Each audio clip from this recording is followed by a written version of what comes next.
Kasayan, nakabili ka ba ng battery operated na CDI pero hindi siya plug and play? Sa video na ito kasayan, ituturo ko sa inyo paano pagkakabit ng battery operated na CDI sa battery operated na CDI na hindi siya plug and play. Ito siya kasayan ha. Ito siya. Ang model natin, Rusi Passion ang model natin. Ito siya kasayan. Tignan nyo kasayan ha. Ang Rusi Passion kasayan ay battery operated CDI. Ito siya. Pagkuha nyo pa lang kasayan sa kanya, malaki. Yan pa lang, meron na kayong idea. Ayan, ito siya kasayan na pag malakasan niya.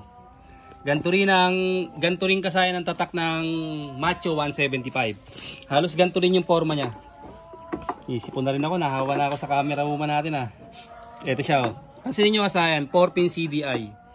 Halimbawa nasiraan kayo ng gantong 4-pin CDI kasayan, syempre magkaiba sila. Paano nyo ngayon siya ilalagay? Ito siya kasayan, ganito ha. Ganito yung gagawin natin. Gagamit tayo syempre ng ng socket. Ito, ang gagamitin lang natin yung 4. Yung gitna, wala na yan kasi 4-pin CDI Ito 5-pin to. Susuksok lang natin siya. Siya kasayan ha. Halimbawa magko-convert kayo, ganito yon. Huwag nyo intindihin kasayan itong color coding ng wire. Kailangan malaman nyo yung yung pormahan ng pag-wire. Itong 4 lang na to ang gagamitin natin dyan. Kumuha lang tayo pumuto lang tayo sa signal light. Sa signal light yan, saka sa park light Ito yung pormahan yan. Etong nasa may taas ng kanan, ito ang titignan nyo yung pinaka-contil niya Kahit anong motor to, halimbawa XRM125, yung color coding, tingnan nyo yung color coding. Tapos ilalagay nyo sa CDI. Ito yung pulser. Tapos sa baba naman ng pulser ground. Yung iba nag-alternate sila, magkaiba lang yung position. Pero itong 4-pin CDI na to, pulser ground, ignition coil, accessory wire. Accessory wire kasayan, hindi primary coil kasi battery operated siya. DC 12 volts, ito siya. Ngayon kasayan, syempre ganito yung makukuha nyo. Ito ipapakita ko sa inyo kasayan na itong black red na to, accessory wire to kasayan. Ito yung tinatawag na sa nag-uumpisa lang na mag DIY, medyo dito lang kayo malilito sa mga ganito. Pero kasayan, pag diretso nyo yan, sa dulo niyan magiging black siya. Yung tinatawag na interchangeable. Ito naman, halimbawa naman itong red white, pag diretso yun sa dulo niyan blue white. Yun ang kanyang kanyang pulser. Ito siya Pipindutin nyo lang ito kasayan at tatanggalin nyo lang yung lock. Matakan nyo sa hugutin.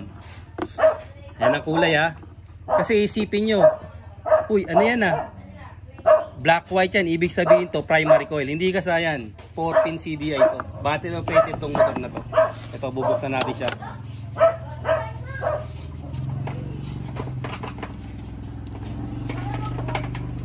Gagamit tayo ng test light. Ito siya gamit tayo ng body ground. Tapos buhay siya. Ito, bubunutin natin siya. Tapos bubuksan natin yung ating susian.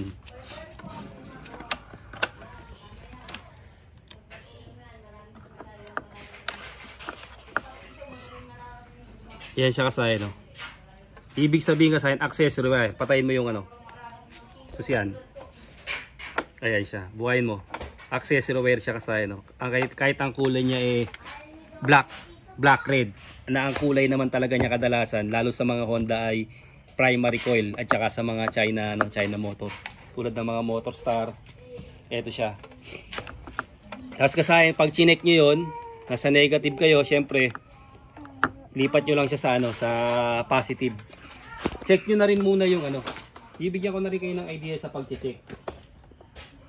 Lagay nyo lang sa positive, tapos nasa positive na siya. Punta kayo dito sa may solid green tsaka black yellow. So ganun din. So, balik muna na itong isa.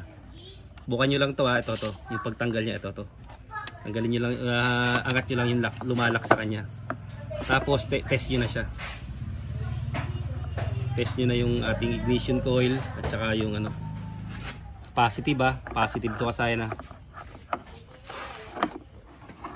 Positive ng battery. Tutong mga dito, yata na positive. Ito nakakapit. Ito positive ng battery. Siya. Tapos saka natin tusukin yung ano, kulay green.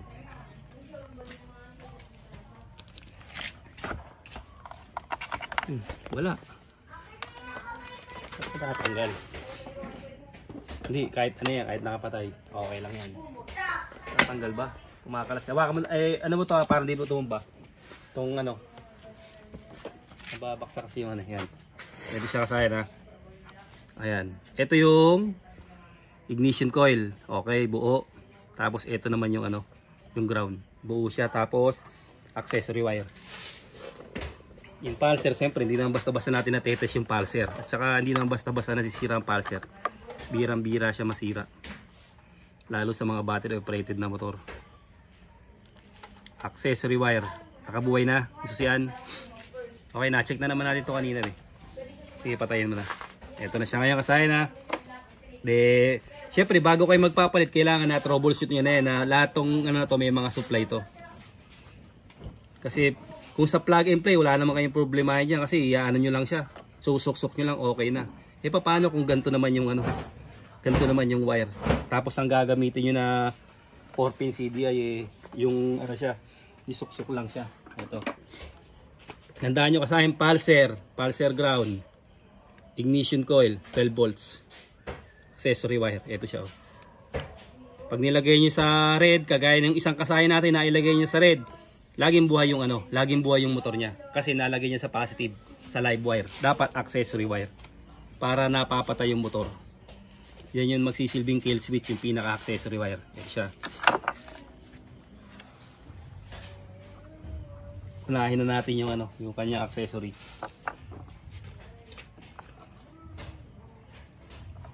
Dahan-dahan lang kasaya na, baka maano yung ano na.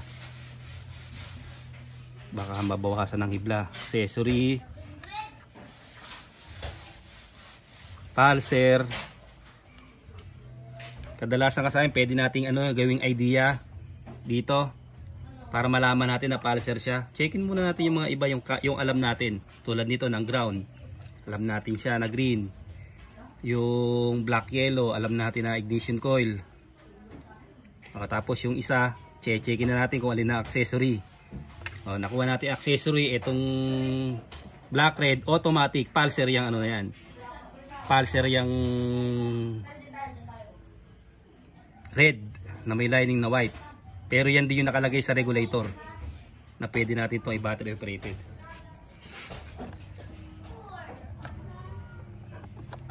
Tingnan nyo yung forma ang kasaya nito ha. Kailangan kabisa, ito ang kakabisaduhin nyo para kahit anong motor may ilalagay nyo siya. Kung 5 pin, 6 pin, pagsamahin nyo lang yung ground. Kung 7 pin, 8 pin, pagsamahin nyo dalawang ignition coil, pagsamahin nyo lang siya. Magiging 4 pin pa rin ang kakalabasan yan. Papasok pa rin sa 4 pin. Ito na siya yung kulay-kulay muna tayo. Halimbawa, itong negative. Ito siya, pulser ground. Hindi pala pwedeng kulay-kulay at iba mga pala yung ano nito. Pulser ground ito. Dito muna tayo sa ground. Ayan siya. Tapos sunod natin pulser, kulay red. Huwag natin pagdidikitin yung accessory wire saka yung ano, yung kulay green na negative. Puputukan tayo ng fuse niyan. Yan. Tapos sunod natin tong ano, ito ignition coil. Ignition coil, ayan ang kulay niyan, black yellow.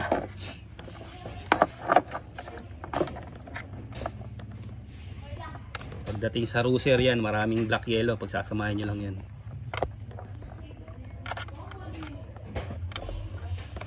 Tapos itong natitira, ito yung 12 volts. Ito na siya. Kahit dito yung sa ilagay sa ano pwede, sa flasher relay, pwede rin siya. Kasi 12 volts siya. Ang kailangan masuplayan siya ng 12 volts. Kahit di nyo siya rito kunin, pwede yun. Di nyo siya kukunin sa ano, sa flash relay. Solid block. Pwede pa rin yun ang kunin nyo. Wala siya ha.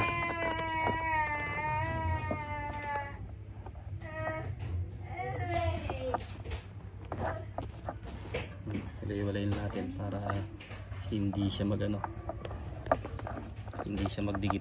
Yan, kami na i-ano lang natin yung kasayan. Tutorial lang to kaya hindi ko pa siya sinisil. Yan siya kasayan ha. Importante wag lang siya magdikit. Ito na yung dating CDI niya. Testing na natin kung gagana ba siya. Yan kasayan. One click start. Ito na siya, 14 CDI siya kasayan. Ngayon kasayan, magkapareha sila. Tukan mo itong tatak niya. Papakita natin. Ayan o. Ayan siya kasayan o. Tingnan nyo itong isa. Madigit. Ayan. Pareha sila kasayan na. Ang katulad ng CDI nito kasayan na Rusi Macho 175. Yung ano niya, 4-pin CDI.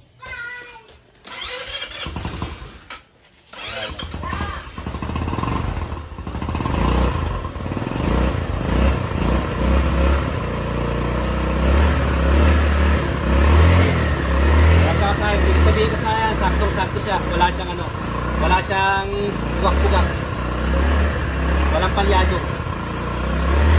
tamang-tama. Konting ano lang kasayan, konting review lang kasayan na Rusi Passion ng ating model. Yung kulay green na to, ito yung pagdiretso mo magiging blue-white to. Ito yung blue-white, yung pulsar. Tapos sa ibaba naman niya, ito naman yung pulsar ground, yung kulay green, yung solid green, pulsar ground. Tapos yung ito namang black yellow, ignition coil. Tapos naman itong black red, ito naman yung accessory wire.